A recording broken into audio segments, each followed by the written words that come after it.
Hello, Star Wars unboxing fans and indie fans. Welcome to another special indie-themed episode of Darth Tuba's Star Wars unboxing show. Or should I say indie tuba? I don't know, short round tuba? I don't know, whatever. I am your host, Darth Tuba, all decked out in my indie gear. Why am I decked out in my indie gear, do you say? Because we have a new indie movie. And I am a big, huge indie fan. And I see Indiana Jones, as I've mentioned on previous episodes, I see Indy as a close cousin, a friendly, close cousin of Star Wars. In fact, I see them in the same universe in some weird way. I half expect, if the Indiana Jones series were to continue, that either Han Solo would find the bones of Indiana Jones, or I think it would have to go the other way, because Star Wars is a long time ago in a galaxy far, far away, but that Indiana Jones would somehow find some relic that exists in the Star Wars universe. And that's what I hope to see happen, because I just love that these are two franchises made up of a lot of the same people that designed and built the whole universe, and I'm really excited about it. Now, one area, and I've started talking about this on some previous episodes, is that the Indiana Jones area did not delve into, as a franchise, quite as much as, say, the Star Wars one did, was with toys, right? They came out with a series of toys, a small run, maybe a wave or two of small action figures, 3 3/4 inch. Kenner did a little bit more detail, a little bit more articulation, so that their knees bent. They had some like arm flip action kind of thing. So I've been slowly looking for the figures over the course of the last few weeks, kind of in the wild. But I did see that Target still had a lot of them, so I went ahead and ordered a few of them. I'm not gonna get all of the indie figures. I'm certainly not gonna get all the Black Series ones, although there are some that are kind of intriguing. So I know I picked up the indie figures and stuff. So let's take a look at what Target has sent us. I believe I did not get the whole. Well, I can't remember if I got the whole series or not. The one figure I know I didn't get was Henry Jones Sr. Apparently Henry Jones Sr. is really popular. I'm hoping that we'll be able to find him in future years. Okay, so it looks like this is whoa.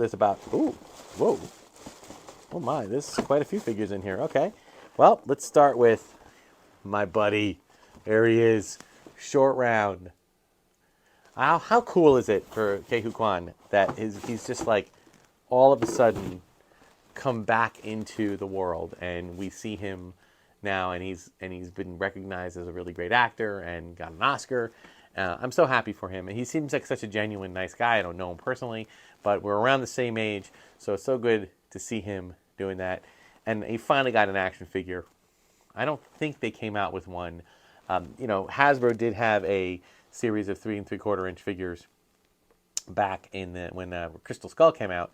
But I don't think Short Round was part of it. I got a lot of those figures. I didn't get all of the figures. This is more retro style, just like the retro figures that you see Star Wars doing with The Mandalorian and Book of Boba Fett and Obi-Wan. This is the same idea. They are the more basic articulation, simple design figures, and they're Short Round, and that's exactly what he would have looked like. And I believe the second one in that wave was the Indiana Jones, but this is the Indy with, the torn shirt. I loved how that I got to give it up for continuity. That shirt got more and more beat up with each passing scene until eventually there was just hardly anything left of it. It was so funny, but he got he did get the shirt back, so there you go. And and I know that this is basically pant wise, from the waist, the legs down, the arms, and the head are pretty much all the same sculpt. But, it's cool that they did. They also released, in a previous episode, you saw that there was a Last Crusade indie when he had the tie. That was basically the only major difference. But these two go together because this is when we have, spoiler alert if you haven't seen it, Temple of Doom Man had the evil the evil Indiana Jones. He drank the blood, and was it the blood of Kali or whatever, and he turned evil. And that was hard, man. That was hard. He slapped Short Round, but then Short Round, put the flame, which is why it comes with the torch, and then he got him back. Although, but this part, Indy does have his hat, so glad. I don't know if they made a figure of him where it was just bare chest, bare top with everything. So who knows? Speaking of bare top, the German mechanic. This one's my favorite. I love it. He's out there doing his thing. He gives him a wrench. Okay. He doesn't need no accessories. He's got his guns right here. And I fully feel like this guy would have totally taken out Indy had it been for that darn propeller. So there you go. It's really cool to see too. If you've never been to Disney parks in Hollywood Studios, there is a attraction called Disney and Jones Epic Stunt Spectacular, and it's really more about the making of stunts and how they do it. And it's still going. It's one of the original. I mean, I don't think it opened on opening day, but it's pretty close to opening day attraction, and it's still there. And there was a really cool thing this week because they had the premiere for the 5th Indiana Jones film. They actually invited one of the actors who he originally played Indy in the Stunt Spectacular in Hollywood Studios for years and years and years and years and decades. And then eventually I think he switched it up and became kind of more of a producer, and he played the director role. And but he's been doing the program, he's been doing the event and the attraction for 35 years, ever since it opened. They flew him out to do the premiere, and he actually met Harrison Ford, and it's such a cool moment, because anybody who's been to the parks, we never miss Indiana Jones and the Epic Stunt Spectacular. It's such a great show, and I hope it never goes away. I mean, it'd be nice for them to update it a little bit, because right now it's basically just Raiders, and there's 4 more movies now coming, and it would be nice to see a little bit more, but it's so great, and if they don't change it, that's fine too. So, German mechanic, really cool retro style figure. Still got a couple more here. Of course, I wasn't going to get this one, and then I changed our mind. Marion Ravenwood. Marion comes with a little dress, right, the skirt, and the skirt comes off, which is actually a cool play feature when you consider that there's times where she's like barely wearing it, and she's dangling from stuff and running around like crazy. So it was kind of cool to be able to let that go. And the monkey, if I'm not mistaken, I don't know if the monkey originally came with Marion. I thought the monkey was part of like a play set. But maybe not. I could be wrong. I know I had a playset that had like a bunch of barrels in it, and I thought the monkey was part of that, but it could have been part of the Marion figure. So anybody leave a comment if you had the original, or if you have the original in a card and you can show us that. But that's really cool. And then lastly, but not leastly, one of my favorites, toys, Tote. Tote, the villain. And I'm assuming, I can't really see his hand, but I'm assuming if you were to lift up his hand, it would have the imprint of the medallion. And he picked it up in the snow, and it was flaming hot, so it burned it into his hands. And that's how they used to, excuse me, that's how they used that information on his handprint to find a place to dig for the Ark. And then the guy read the actual medallion, flipped it over, and said, take 2 steps back or whatever, or 2 things back when you're measuring. And so they're digging in the wrong place. And, you got to see the movie if you haven't seen it. It's great. This is such a cool character because he has that really cool overcoat and a Luger pistol. But the overcoat comes off, and he's just got a nice, double-breasted suit.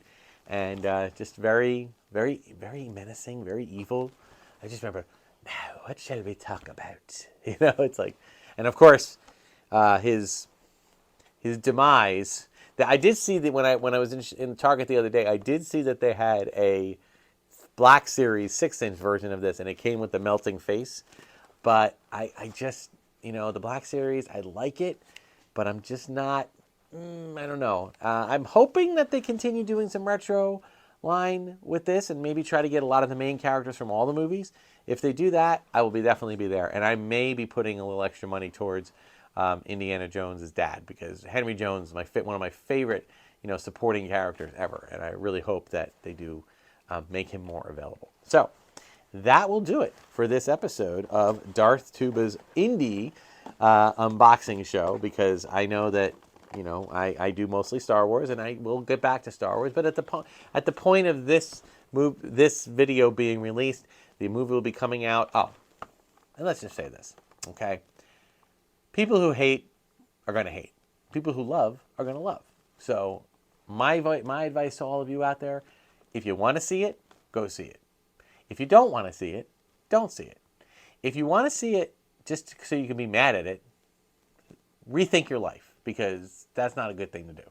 Don't be mad at a movie. Don't be mad at them making a movie. I'm really, for one, excited that Harrison Ford is putting on the putting on the jacket and the hat one more time. I'm really happy that John Williams is still around and still giving us awesome scores. I already heard the Helena's theme that he wrote, and I'm loving it. So I'm just excited for one more indie adventure. I thought last time was the last one we're going to get, and I'm just thrilled that we have one more time doing it. And it doesn't bother me about, de-aging if they're doing whatever they're doing with that. It doesn't bother me. As long as there's a story there that I can follow, I'm going to be good. I was not a hater on Indiana Jones and the Kingdom of the Crystal Skull. I don't know how people, mathematically in my brain, I can't comprehend and calculate why people will laugh at the idea, the concept of aliens, but, witchcraft and thuggery things from India are not, they're totally real. They're totally acceptable. Why one thing is believable and the other thing is fiction, it doesn't make sense to me. And whatever they decide to do with this story, I'm there with open heart, open mind to just watch it. And if I'm entertained, which, chances are I will be, but I'll give them benefit of the doubt. Let me go see it. But if I'm entertained, that's going to be great. So I'm excited, and I encourage you to go see it. Let's fill the theaters one more time for Indy. Harrison Ford has given us so many great characters over the years. Let's just support him, support what he's doing. He loves doing this character, and he wanted to do one more time. And you know what? I'm all for, as someone who's getting older and getting ready to look at my career in the rearview mirror in a few years, I can see, I'm certainly not Indy's age, but I can see, someone getting there and having a hard time with that and having to struggle with that. So maybe that's why it'll connect more with someone like me. So we'll see what happens. Thank you guys so much for watching. And remember, folks, check me out on Instagram and Twitter and do all that stuff. And remember, if adventure has a name, it must be Darth Tuba Star Wars Unboxing Show. Thanks a lot.